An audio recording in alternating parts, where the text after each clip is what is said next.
Hey everybody, how's it going? Welcome to episode number 430 of NoDQ&A video right here on NoDQ.com, the YouTube channel, and NoDQ&A videos affiliate, ringsidenews.com. WWE Elimination Chamber is live on pay-per-view this coming Sunday. This is the final WWE pay-per-view before the launch of the network. Check out NoDQ.com for the latest news, spoilers, and of course, live results coverage on Sunday. With that being said, let's get right down to your questions via spring.me/AaronRift. First one today comes from Deadman299. Hey Aaron, what did you think of the John Cena versus Cesaro match? For me, it's an early match of the year candidate. Greetings from Germany. I've gotten a lot of questions about Antonio Cesaro, or should I say Cesaro. I have to get the Antonio out, and I'll get to more on that in a few minutes regarding the name change. But regarding the Cena-Cesaro match on Raw, I thought it was excellent. Definitely a match of the year candidate so far, and it could end up being one of the best Raw TV matches of the year.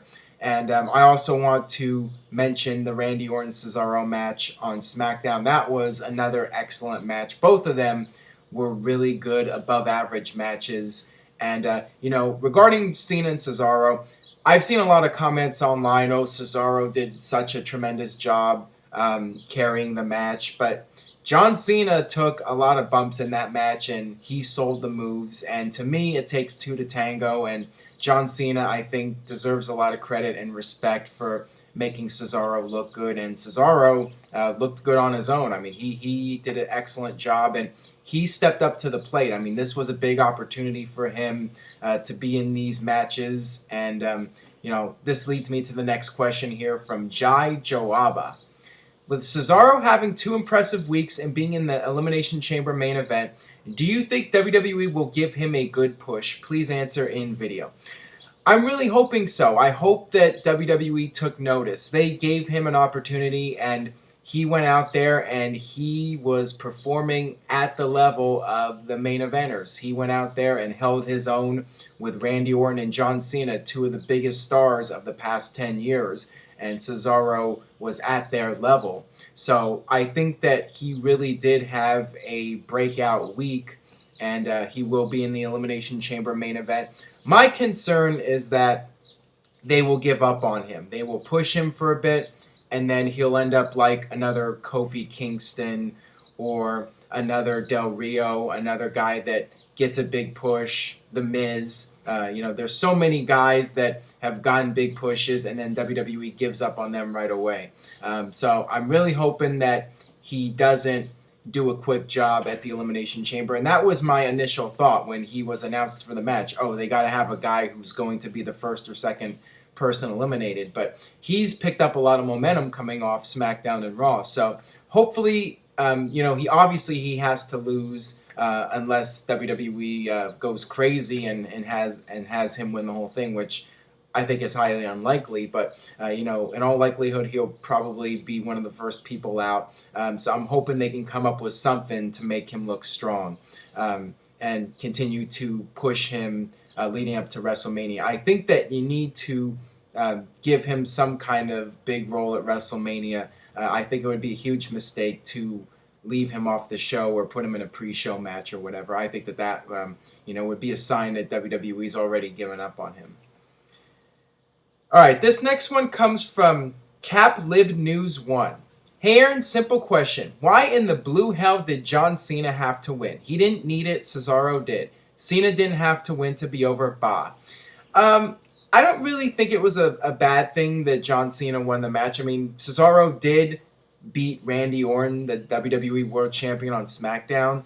And sometimes it's not always about wins and losses. I mean, sometimes looking good in defeat can mean more than winning the match. And I think in this case, Cesaro, he's the younger guy. He's the upcoming star. And he lost to John Cena, but, John Cena can come out and put him over and, say that he's got a lot of potential to be a main event guy, and maybe he should consider ditching Zeb Coulter. John Cena can give him that kind of pep talk, and you can just play up on that.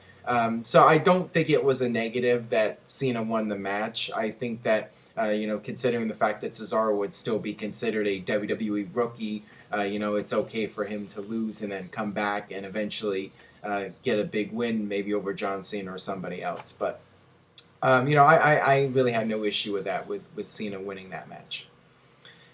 All right, this next one comes from Live Life Loudly. Hey, Aaron, I know this is a long shot, but what would you think of Christian as the top heel in WWE? Maybe during the months after Mania, I always thought that he would be really good as a heel, and personally, I think he might be a step up from Orton. Well, I think that perhaps a heel turn is overdue for Christian, but at the same time, I don't see WWE putting him at that level. I just don't see him being a top heel at this point. I think if he does turn heel, he will be an upper mid-carder at best. I think that Orton will continue to be the top heel, and if Batista turns, Batista's going to be ahead of Christian. If Sheamus turns heel soon, he's going to be ahead of Christian. So I don't see Christian leapfrogging above any of these guys. So I don't think that will happen, but, maybe a heel turn at some point, one more run as a heel before he retires. I could definitely see that happening. But, Christian seems to be one of those guys that is, going to be retiring at some point in the near future, and he's working his way down the card, and, they're phasing him out. So I don't think that he'll be a top heel again. But it would be cool to see him have one more run as a heel. I think that, he performs just as well as a heel, if not better. So I wouldn't mind seeing it. All right, this next one comes from Wrestling Do 95. What's up, Aaron? Now that Jeff Jarrett is starting a new wrestling promotion, do you think he will be able to compete with TNA depending on how good the product is?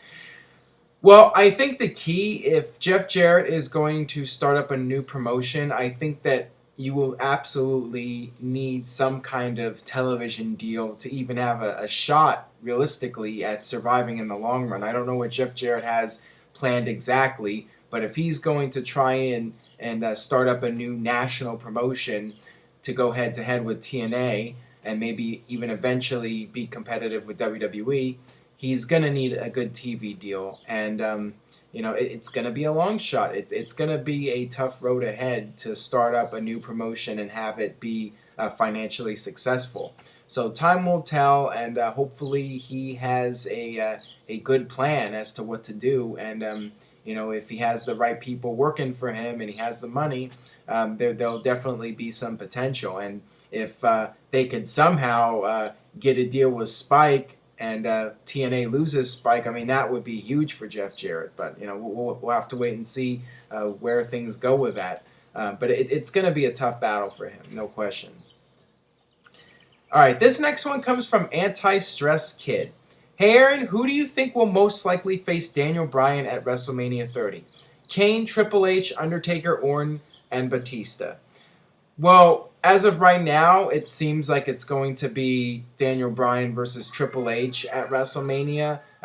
One is expecting Triple H to have a key match at WrestleMania, and originally it was scheduled to be Triple H and CM Punk. And with CM Punk apparently out of the picture for WrestleMania, Daniel Bryan seems like the next best thing, and perhaps even a better choice than CM Punk, because the whole Daniel Bryan Triple H storyline started at SummerSlam, and that's the match that we've been wanting to see for all this time now. Daniel Bryan finally getting his hands on Triple H in a match. So I mean, that seems to be like the most logical option for WrestleMania, other than the fact of having Daniel Bryan in the title match, which is still, we'll know what happens at Elimination Chamber. We'll know what direction they're going in.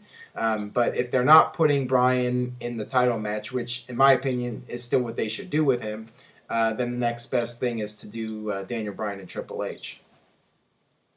Okay, this next one comes from Wrestling Sheer. Hey Aaron, when do you think WCW really started going downhill, and do you think it could have been saved? I stopped watching it when Nash beat Goldberg, then next week instead of turning face, he just did the finger poke of doom angle. After that, I was just pissed. It's really hard to pinpoint an exact moment where WCW started going downhill. I mean, it was a long process. But yeah, most people would consider the finger poke of doom to be the beginning of WCW's decline, the moment where people really started to be fed up with WCW and lose interest. And when you look at the numbers, it was really that early '99 period when the ratings started to take a huge decline and the company started to free fall. And you could look at the beginning of that as the finger poke of doom, and just the whole NWO. That whole storyline was. It was very much played out, and then they did the logo change and the set change, and that didn't really work out. And that was really when things went downhill for WCW. I mean, I think fans forgave a lot of the things they did, but that finger poke, I mean, people were really, I think that was the final straw for a lot of people. All right, this next one comes from Amy Likes Candy 94. With the rumors of a new Shield member to replace Roman Reigns going around, can you see that new member, if there is one, debuting at Elimination Chamber and attacking Roman Reigns with Ambrose and Rollins, letting the Wyatts win? Well, first of all, I've talked about this before. I don't think that it would be a good idea to continue the Shield. I think that you should break them up and let that be the end of it, rather than having a replacement for Roman Reigns. Now, if they were going to do something like that, I don't see that happening in the near future. If they break up at Elimination Chamber, or the big split happens, I would think that you'd have a triple threat match at WrestleMania between the 3 Shield members, and then after WrestleMania, if you want to keep the Shield going as a faction, you could have a replacement for Roman Reigns. That I could see as a possibility, but I definitely don't see a new member coming in until after WrestleMania, if at all. All right, one last question here from Craig Humpage1. Hey Aaron, can you explain the recent trend of name shortening in WWE, Cesaro and Big E? Please answer in video and keep up the good work. Well, regarding Cesaro, the speculation is that Vince felt that the name Antonio didn't sound tough enough, so they dropped the Antonio and just make him Cesaro. I guess something similar to Bill Goldberg, where he sounds tougher when he's just Goldberg instead of Bill Goldberg. So, I mean, that's their reasoning behind it, I guess. And it's kind of silly, but I'm fine with them just calling him Cesaro. As far as Big E goes, I liked the Langston part of it. So, I really don't know why, other than the fact that, they feel that it's more marketable just to have him as Big E, and Langston's just complicating things too much, and they just wanted to simplify the name. All right, that'll wrap things up for this edition of NoDQ&A video. Thanks as always for watching. Subscribe, youtube.com/NoDQCAW, and follow me on Twitter, twitter.com/NoDQDOTCOM.